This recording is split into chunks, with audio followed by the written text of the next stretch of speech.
If you don't want your phone contacts to find you on Snapchat, do this.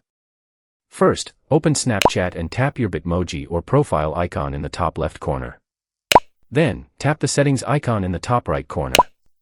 Now, scroll down and tap on Contact Me. This setting controls who can contact you directly on Snapchat. If it's set to Friends and Contacts, anyone saved in your phone contacts may be able to find and contact you. For better privacy, change the setting to Friends, and then tap OK. Go back to the previous page, scroll up, and find Contacts, then tap on it. Here, you can see the contacts you've shared with Snapchat. To remove these contacts, go back to the previous page and tap on Remove Synced Contacts on Snapchat. Then, tap Confirm. You'll automatically go to your phone's Snapchat settings. Tap on Permissions, then tap on Contacts, and select Don't Allow. This will prevent Snapchat from accessing your phone contacts in the future. And that's it.